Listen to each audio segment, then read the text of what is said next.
All right, at 6:30, I'll call to order this meeting of the Columbus Common Council. It's our regular meeting for Tuesday, August 20th, 2019. This evening we have Deputy Clerk Jane Foodie working with us tonight. Pat is at a training. If you could please take a roll call for us, Jane. Tall. Here. Gray. Here. Johnson. Here. Reed. Here. Ryan. Here. Talon. Tylen. Here. Traxler. Tyler. Here. All right, thank you. If able, let's please stand for the Pledge of Allegiance. Allegiance to the flag of the United States of America and to the republic for which it stands, one nation, under God, indivisible, with liberty and justice for all.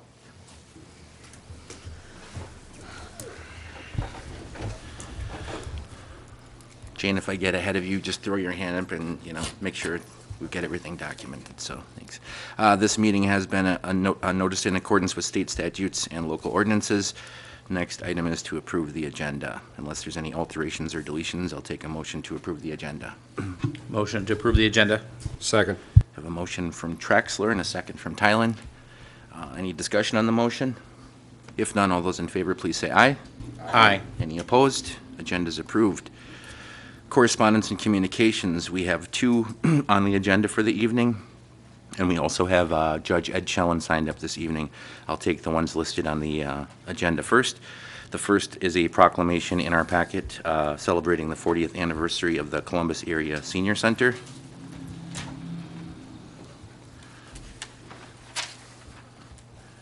Did the council want me to read this in? Yes. All right. Definitely.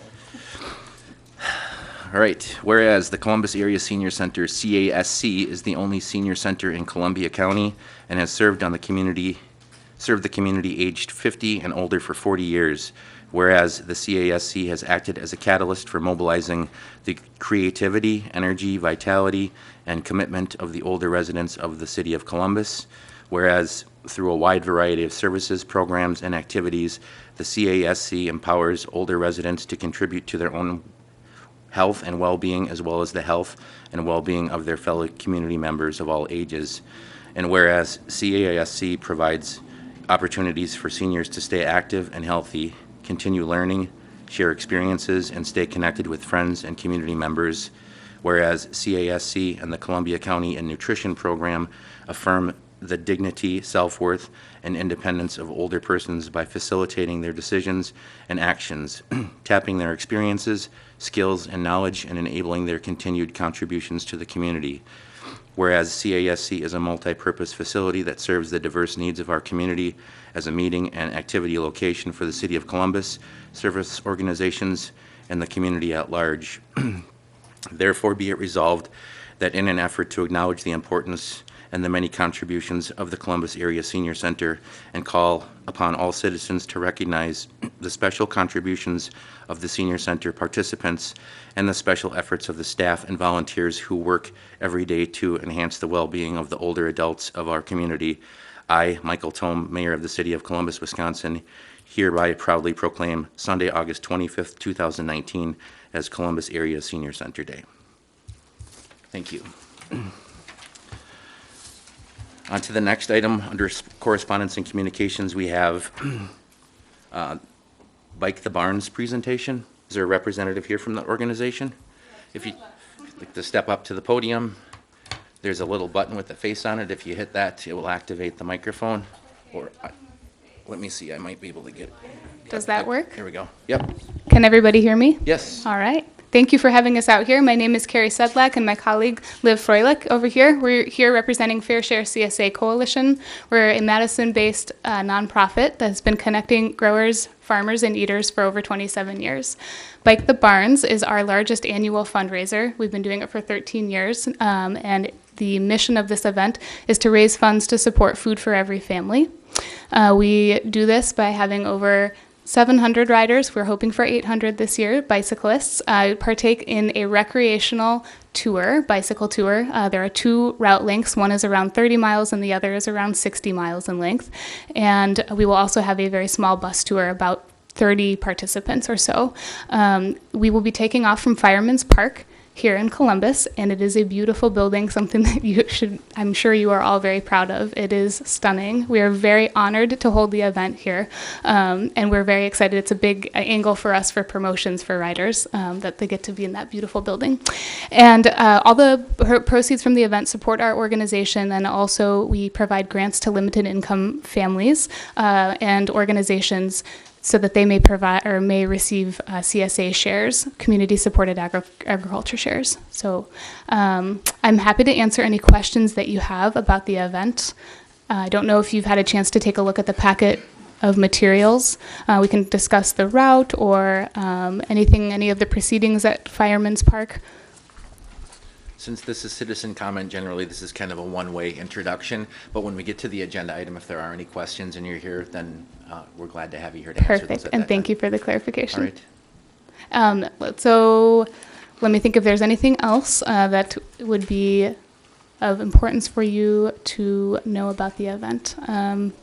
We're just really thrilled to be out here, and it supports a good cause. And again, we've been doing it for 13 years, and we've had this rider number for a number of years. So, and I should mention, we were out here in 2014. I knew there was one other thing I wanted to touch on.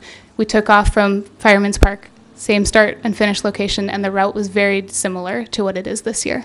And it's a very fully supported route. We have SAG vehicles along the way, and it's very well marked. And we have a number of volunteers providing lots of support at Fireman's Park to answer any questions that folks have. Great. So, thank you. Thank you for selecting Columbus Fireman's Park and the Pavilion to feature your event. So, Thank you. Thank you. All right, and then last but certainly not least, we have Judge Ed Schellen here. Thank you. I'm Ed Schellen. I just wanted to take a few moments to welcome, let's see here. I'm so used to being on the other side of the bench here, so to speak, but I guess the purpose of my being here is just to invite the council chamber members to visit the court when it's in operation. My perception is that the informed public really appreciates the municipal court being back in Columbus. It started here some time ago. It was a joint court, and I was not part and party to any of it moving around, but I'm glad that it's back here. I appreciate the support of the city and getting the court up and running. And there's quite a bit to be done when you get a court started. I do want to recognize the administration that's been helpful to us. Patrick, happy birthday, by the way. And a lot of people at the beginning said that it couldn't be done that quickly. I understand now all the things that had to be done on it. For example, we just got our system set up with TIPS last week. That's where our clerk of courts can access a lot of records, which is, of course, critical during the trials and during the open sessions. We're next working on working with SDC, which is a state debt collection service. I don't want to get into money too much. I don't want the tail to wag the dog. The philosophy of my court is to focus on solutions, not dwell on problems, but to know enough about problems to come up with the right solutions. And to serve the people of Columbus area, the usage of the court has increased significantly. Our first session was pretty much a dry run because it takes a while to get things switched over from one court to a brand new court. But then between the second and third was like 153% increase in the usage of the court. And going up to our next session, which is tomorrow, by the way, the increase is up to 153%. That deals with a number of citations and things that we're dealing with. I invite you to join us at the court. I think I may have mentioned in the email that I hope all of you were able to take a look at and digest. If you have any questions, get back to me. The next open session for the court happens to be tomorrow. Adult session is at 2:30 and juveniles at 3:30 in the afternoon. I laid out the reasoning for why we hold them at those particular times to accommodate the public in the area. With that, I will just invite you to contact me. I'm part of the city email system if you have any questions, and I'll let you continue with your important activities as council members. But thank you for your support. Thank you, Judge Schellen. Was there anyone else present this evening that didn't get a chance to sign up that wished to speak under citizen comment? All right, seeing none, we'll move on to the consent agenda. We have the council and committee of the whole meeting minutes for August 6th, 2019, and we also have the picnic license for the Bike the Barns event. If there are any questions for the representatives from the Bike the Barns event, we can break the consent agenda into two, or we can treat it as one. It's up to the council. Are there any questions? All right, if there are no questions, I'll entertain any action on the consent agenda then. I'll make a motion to approve the consent agenda. Second. We have a motion and a second to approve the consent agenda as presented. Any discussion on that? If none, all those in favor, please say aye. Aye. Any opposed? Consent agenda is approved. Thank you. Again, thank you for the representatives for coming in and telling us about your event. Congratulations, your license has been approved. We'll move on to new business. Item number 1, consider and take action on Resolution 12-19, a resolution to authorize the creation of Tax Incremental District Number 5. There is a memo in your packet. This has slowly been working its way through the council. There's going to be many different pieces that go along with this, but the first is to approve this resolution to get everything in motion. If there's any questions on this, we've got Patrick, Attorney Johnson here that can answer any questions. Are there any questions? The only question I had is whether or not the word mixed use had to be in the resolution or not. I think know that we was have the to be intent. specific on what type, so it'll tie in with the project plan. Okay, Yeah. all right, thank you. All right, if there's no further questions, I'll entertain any action from the council on new business number 1.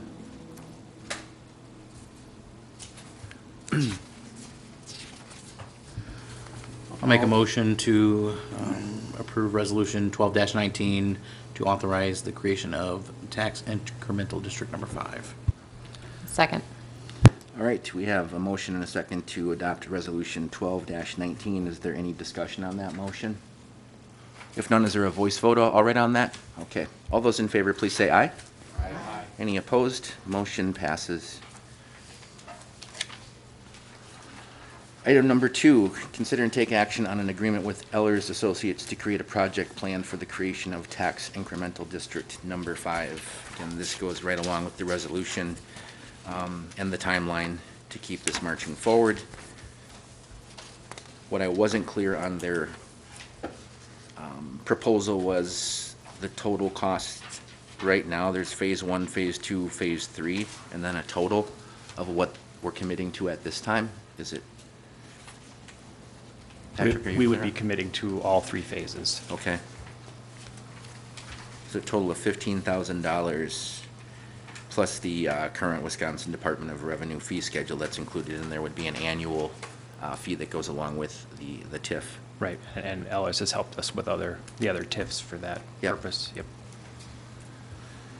Are there any further questions on item number 2? Trina? Oh, just to check. So the city would be paying upfront for the administrative surveys, and then we would be getting paid back on the back end? I believe that's Right, part of the increment. the incremented generated will be able to reimburse the city back for that.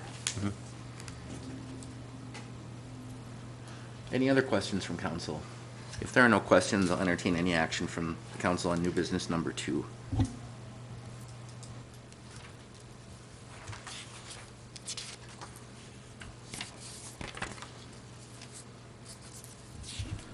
I'll move that we approve the agreement with Ehlers Associates to create a project plan for the creation of Tax Incremental District Number 5. Second. All right, we have a motion from Johnson, a second from Ryan, to approve the agreement with Ehlers Associates to create a project plan for the creation of Tax Incremental District Number 5. Is there any discussion on that motion? If none, could I have you take a roll call for us, Jane? Johnson? Aye? Oops, sorry. Ryan? Aye. Tylen? Aye. Traxler? Aye. Gray? Thank you. All right, on to item number 3. Consider and take action on the purchase of computer server equipment through OnTech Systems Investments LLC, or no, sorry, I'm reading. No. Consider and take action on the purchase of a computer server equipment through OnTech Systems. Okay. This was presented to us at was the last ad hoc committee meeting, correct? We received several different presentations about our new server equipment, and it was the consensus of the council that we wanted to move forward with OnTech Systems. There is some updated information in here. I believe we have Keegan here from OnTech. If there are questions, he can answer those for us. Looked like there were a few tweaks made to the original presentation. I don't want to make Keegan go through an entire presentation once again, but if there are questions, he can answer them for you. Thanks for joining us. Not a problem. Thanks for having me. Do you want me to just quick highlight and run through those changes and kind of If you want to explain do that them a little quickly, bit? sure. Sure. So since that last time that we came out for the ad hoc meeting, we had Scott, another one of our senior engineers, stop out and do a little bit more digging to kind of verify and finalize that quote. Through a little bit more of an initial discovery, we did uncover a little bit more data. So again, the city is sitting somewhere around 3.5 to 4 terabytes of data. Surprising for your municipality size, I'll be honest with that, but not the end of the world. It is what it is. The changes on the quote and what we completed, the first is we removed the solid state hard drives. So originally we had basically a storage amount for 2 different sets, basically regular data and then a little bit more of high performance data. Upon further review, there is nothing that truly warrants the need for solid state hard drives. So when we look at the cost of those versus a little bit slower of a hard drive, we can drastically increase the storage space for basically the same amount of cost. So we would view it as part of the city and growth of data over time to move to the larger capacity hard drives just to try to protect against data growth. Typically an organization somewhere between double to triples over the life of a server. So we're trying to account for that as best as we can. So by taking those out and swapping out to 2.4 terabyte hard drives, again, I don't want to get super techie and throw a bunch of lingo at you. Basically, we now have enough space on the server to double in size over the life of it. We also have 2 bays left open, so in the event for some odd reason the city's data exploded a little bit more, we can increase it up to an additional 2.4 terabytes, which is about a little over half of what's in use now. So we've got plenty of room for space now. We converted that warranty from optional to inclusive in the totals that you see in your guys' updated packet. I would highly encourage the foundation care with the DMR, but we always want to be transparent. All HPs come with a 3-year next business day. So it is an optional item, but we do have that now included in the total. We were able to get a little bit better pricing, so the hardware difference in swapping and getting double that storage only equated to about a $200 increase from that original estimate. We have also reached out to HP in an effort to classify City of Columbus as a new business opportunity for them to try to obtain a little bit of extra funding. That takes about a week. We submitted it on Friday. It's not going to save thousands of dollars by any means, but I figured nobody on the council is going to complain if I come back and say we actually saved a couple $100 more. You're correct. Yeah, that's usually how it is. Server licensing, we did convert VMware from optional to inclusive.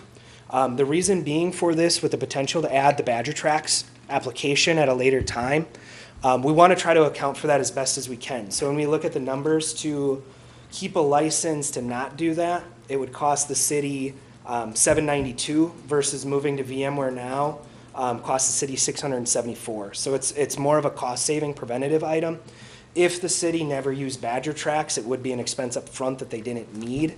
But the police chief was pretty adamant. He definitely intends to engage BadgerTrax and complete that action with this new equipment.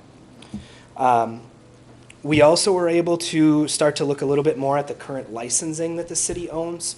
And unfortunately, we do not believe the city owns what's known as client access licenses for the most current server. So again, before those were listed as optional, we have changed and wrapped that into inclusive. Before we would order any licensing, we would obtain access to the city's Microsoft licensing account and verify it 100%. We just need to request it of the current vendor. We log in, it's a 5-minute thing. If we don't need it, we don't order it. But we wanted to call it out and not have it be a surprise after the fact. Two other items that I do want to stress and emphasize. Data backup should be considered as part of a server. I know that there's a discussion of potentially not making a full long-term decision on the data backup solution for the city. The item that I need to be upfront and transparent about is issues happen, things arise. So we can come up with a stopgap. There are ways to just do a temporary solution while we work to get new hardware in place and make a long-term decision. However, what makes us nervous is the incident that just happened in Texas with ransomware. So about 20 communities are basically impacted and unable to provide services. The number one way to protect against ransomware is backup. You don't pay the ransom, you just revert back. So that's kind of one of the things that we want the council to consider is what to do for backup. Again, OnTech has no preference. We kept the local only option in there as it's the least amount of recurring ongoing expense past year one. To each their own on what the municipality feels is good for an acceptable amount of downtime. In this circumstance with that StorageCraft solution, we still have the server warranty for 5 years. Basically, we would have data integrity. If the server hardware were to fail, we just have that HP claim happen. They come out and swap out whatever hardware is needed, and the city's back up the next day. So there's a potential for a day without access to the server.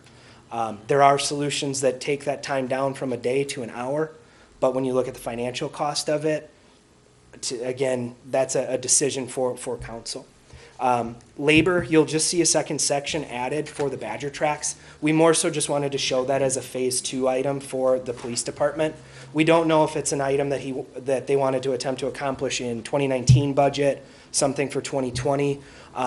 We provided worst case, so we have set this up for other municipalities. It depends county to county. So sometimes it's a very quick install, it's just a couple of hours. We have seen some take a little bit longer than that. So I provided worst case. Similarly with all of our labor server project, this initial one, we bill for time spent. So in the event, as an example, we have, I think, 96 hours quoted on the server project.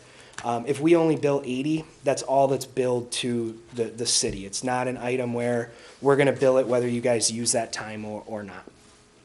And then lastly, you do still see sales tax on the quote. It's just because you guys are not fully set up in our systems, we obviously know that you're tax exempt. Thank you. Keegan, on the Yep. the project server quote summary, there's additional expense services. Would that be for the Badger tracks? Yes, Okay, exactly. That's okay. that Badger Tracks one. Yep. Okay, great. Any questions from the council? Ed? What do you recommend for data backup, if not this local option thing? What would you ideally recommend?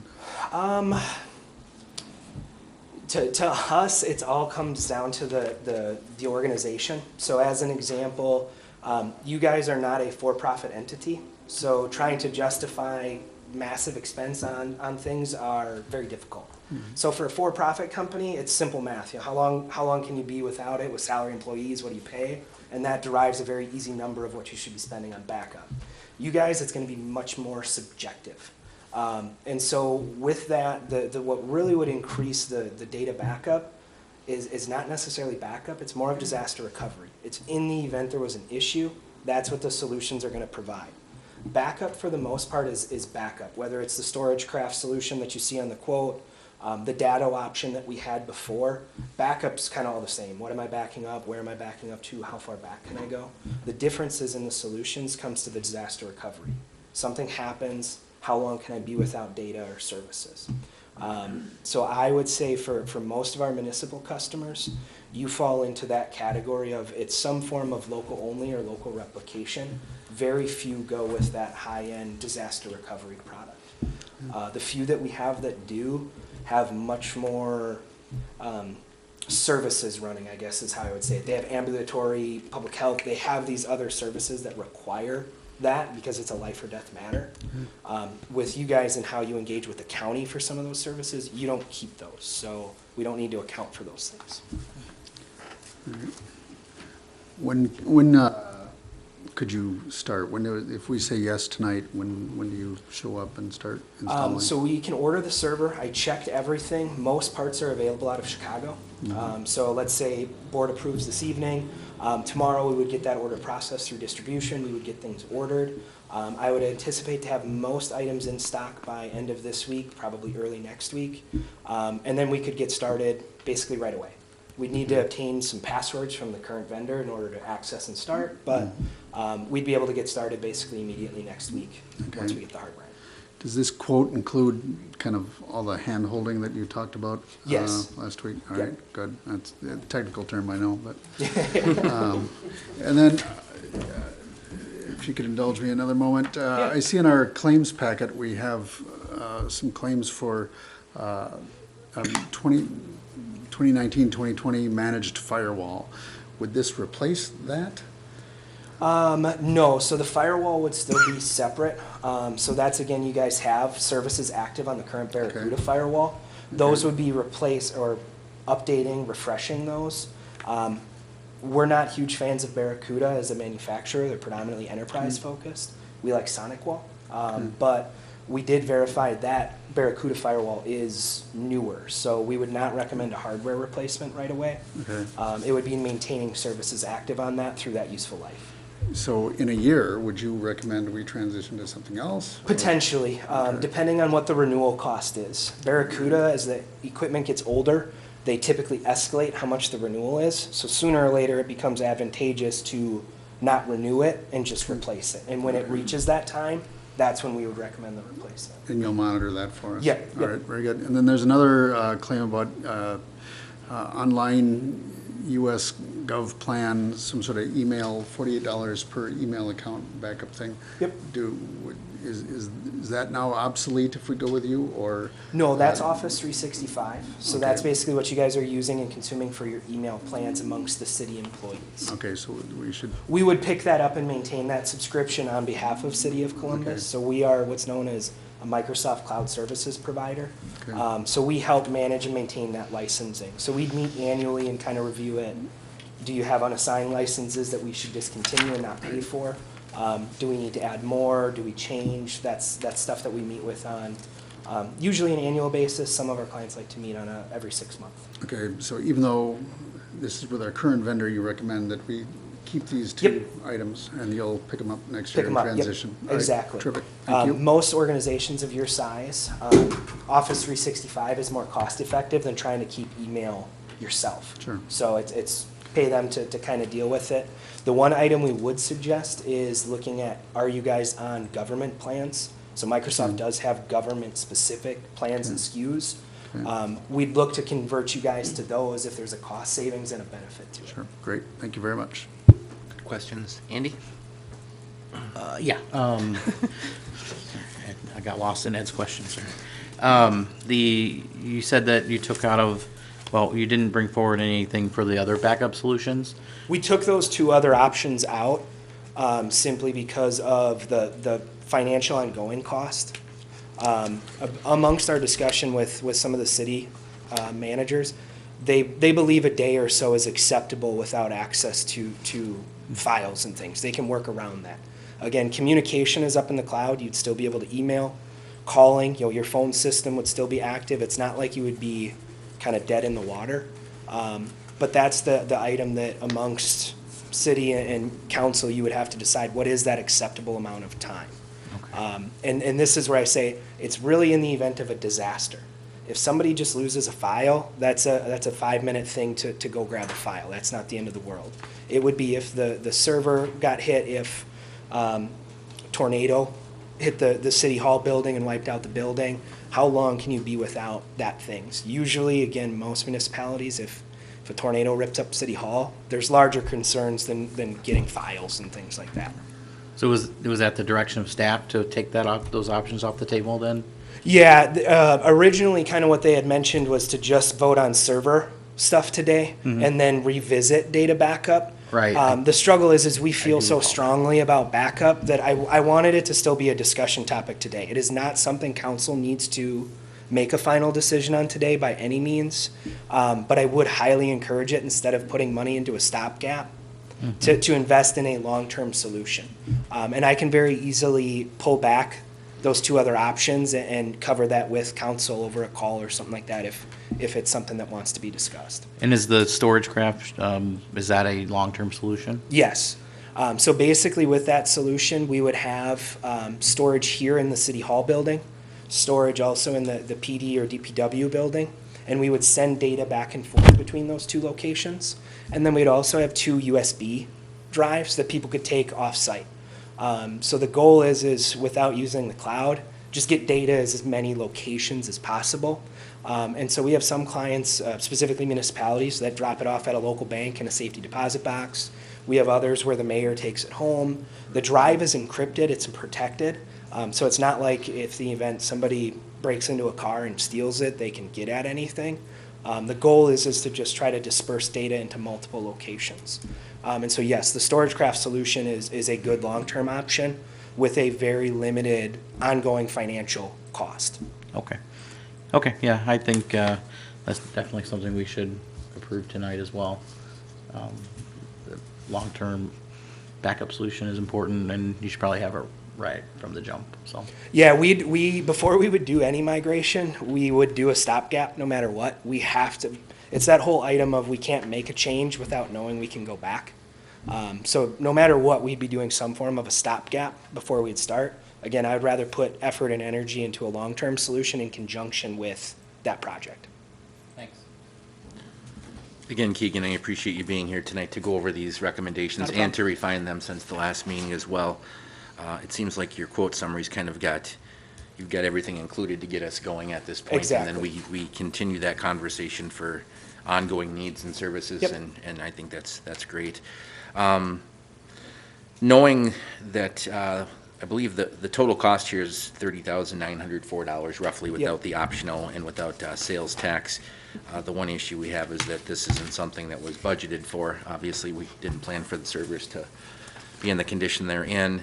So we're going to have to address the funding issue. So I'm wondering if it's all right to take the optional services, the 2240, and just kind of defer that into the budget conversation, if that's appropriate. Absolutely. We can That maybe- can be a 2020 item. or even That tackle can it be by a the end later of the year, thing. It but I does not have think to we happen all today. agree that the package you put together and the quote above that is the necessary things we have to accomplish first. Yep. All right. Any other questions from the council? One more. All right, go ahead, Andy. Patrick, do you have any idea where this money would come from at this point? It'll have to come from the undesignated fund. Okay. Undesignated balance. We've had a lot of things happen this year that we had to pull from contingency, so that's where we'll have to look. Okay, thank you. And our goal would be long-term to help you guys budget and plan for these types of things so this doesn't happen. So like one of the sheets we've shared with city members is a 5-year planning document. It's not always going to be fully accurate, but it's about trying to get ahead of these things. You know, servers, they do just die, don't get me wrong. It's not like it doesn't happen. But a lot of times with monitoring in those, you can start to get out in front of it and identify it well in advance. So you can actually budget for it in an allocated manner and not have to use contingency. Sure. Thank you. Any further questions? Thanks again for being here with us Not a tonight. problem. If there are no further questions, I'll entertain any action from the council on new business number 3. I'll make a motion to approve the purchase of the computer server equipment through OnTech Systems in the amount of the $30,904. A second. All right, we have a motion from Traxler, second from Ryan, to approve the purchase of the computer server equipment through OnTech Systems. Any discussion on that motion? There's no discussion. Could we please take a roll call, Jane? Reed. Aye. Ryan. Aye. Tyler. Aye. Traxler. Aye. Gray. Aye. Johnson. Aye. Thank you. All right, we'll move on to item number 4, which is consider a recommendation from the Plan Commission on a proposed certified survey map for Alina Investments LLC for parcel number 112-11-1508.03 and 11212-1508.09. There is a explanation in here, a memo, and also an attached document from the city engineer addressing some of the items that came to the Plan Commission that generated some questions. I'm unsure of where those items are at right now. Patrick, do you have any? I don't know either. What I do know is the Plan Commission approved contingent upon satisfaction of the engineer's letter. Okay. All right. Ed, go ahead. Ed was there, so. Yeah. Yeah, we, Matt Schreiber did get an updated certified survey from Grothman, and I spoke with Jason. It came in this afternoon. Jason hasn't had time to review it, but I would suggest that we go ahead and approve this conditionally with Jason's sign-off that all the items are approved or meet his satisfaction as he put in his letter. All right, we can certainly do that. We've done that before. Andy? I was gonna second that. Okay. You can. All right. We have a motion and a second to approve the recommendation from the Plan Commission on a proposed certified survey map for Alena Investment LLC on parcels number 11211-1508.03 and 11212-1508.9, contingent that the notes from the city engineer are all met. Is that correct? All right. Any further discussion on that? If none, all those in favor, please say aye. Aye. Any opposed? Motion passes. Thank you. Number 5, consider and take action on mayoral appointment of Paul Pfeifferon to the Cable Commission. Paul had contacted me when he found out that there was several vacancies on the Cable Commission. Lisa Wolf, our current media coordinator, was on the Cable Commission and had to resign. Paul has also been appointed to the Zoning Board of Appeals. I don't believe there's any conflict on him to serve on Cable Commission. He's willing to serve, and so I put his name out there. Unless there's any questions, I'll entertain any action from the council on the mayoral appointment. I'll move to appoint, to ratify the appointment of Paul Pfeifferon to fill the vacancy on the Cable Commission. I'll second. All right, we have a motion and a second to approve the appointment of Paul Pfeifferon to the Cable Commission. Any discussion on that? If none, all those in favor, please say aye. Aye. Any opposed? Motion passes. Thank you. Number 6, consider and take action on applications for operators licenses for the term of July 1st, 2019 to June 30th, 2021. I have one name in the packet, and that is Ryan W. Matthews. Is that correct, Jane? That is correct. All right, thank you. Any questions on the operator's license? If none, I'll entertain any action from the council.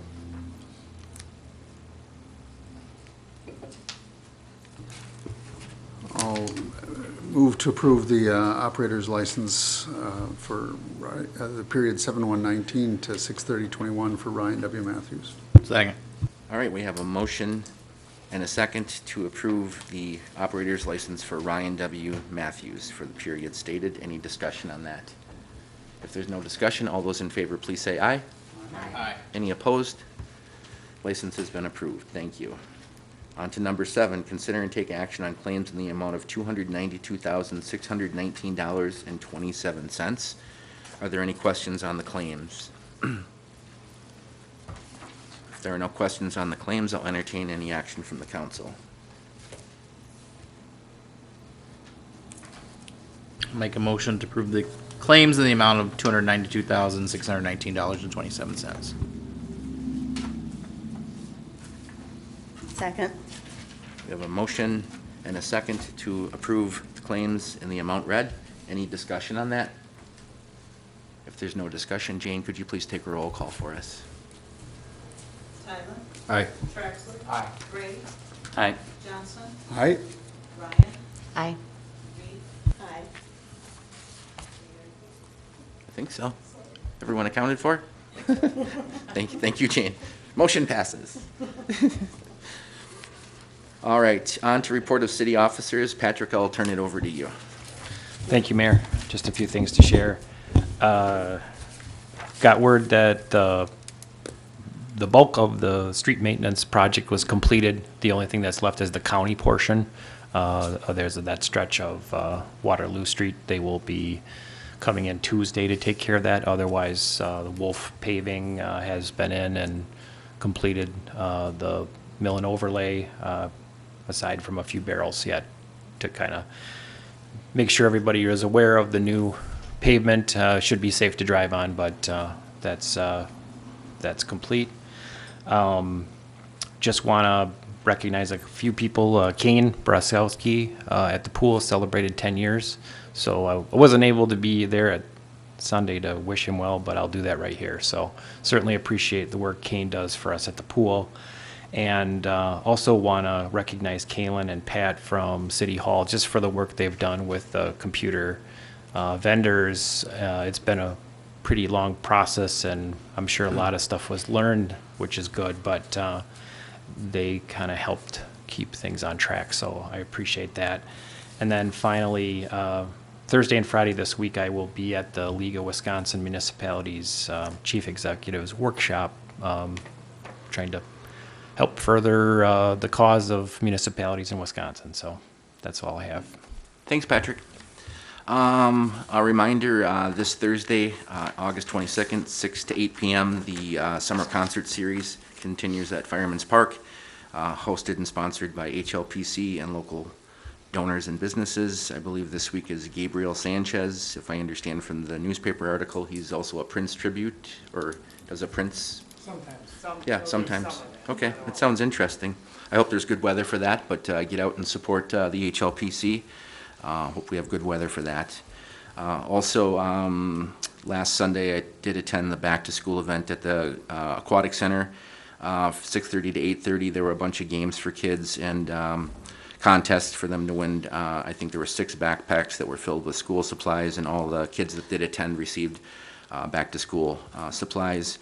And there was cake for Kane's 10-year anniversary at the pool. All the cake was eaten. It was a very well-attended event, so thanks to Amy Jo for helping with that, and thanks to Kane for his hard work. Well, but it was a very well-attended event, and it was a good time for the kids. With that, I also wanted to state another reminder for the adjusted pool hours for the remainder of the season. Beginning this week, the hours will be reduced from 12 p.m. to 4 p.m. for open swimming. There's still swimming lessons. Morning and evening lap swim will still be offered. And on next week, on the week of August 24th and 25th, the CAAC will be open for lap swim from 11 a.m. to 12 p.m. and open swimming between 12 p.m. and 7 p.m. And then the CAAC will close for the season on Sunday, August 25th at 7 p.m. The need for the reduced hours this year is to investigate the leak that we found at the facility. CAAC staff is working with our pool consultant to help determine the exact source and impact of the leak so we can have it addressed and ready for the 2020 CAAC swim season. And we are unable to do this when the pool is currently in operation. So thank you for your patience and understanding on that. Thank you for the appointment, approving the appointment this evening. I did go over the list again with Pat. We're trying to update the city website, and it did reveal there's still one remaining vacancy for the Cable Commission. There is also a vacancy on the Board of Review. If anyone's interested in the Board of Review, I believe they only meet once per year, maybe 2 times per year. There's not much of a commitment there. There is potential for some training, but that would be a position that you could talk to Clerk Gable about, because she staffs that meeting.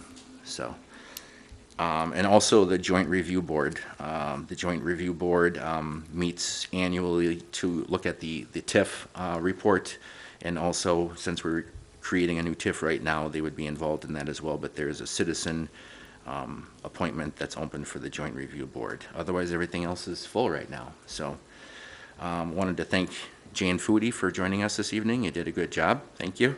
And also wanted to wish Patrick a happy birthday. Thank you. Thank you. Anyone else have anything up here? Yep. Sticking on the topic of the Aquatic Center, Katie and myself were able to, we had a meeting there last night, and we were able to see the new vacuum, ND, I believe its name was, ND, in action. And I can tell you it was a good purchase. It did a really, it's really cool. So if next time we have next year maybe we can give you a preview of it, but it's a good purchase. Good. What's its name, Andy? Indy. Indy. All right. Thank you for that. Unless there's anything else, I'll take a motion to adjourn.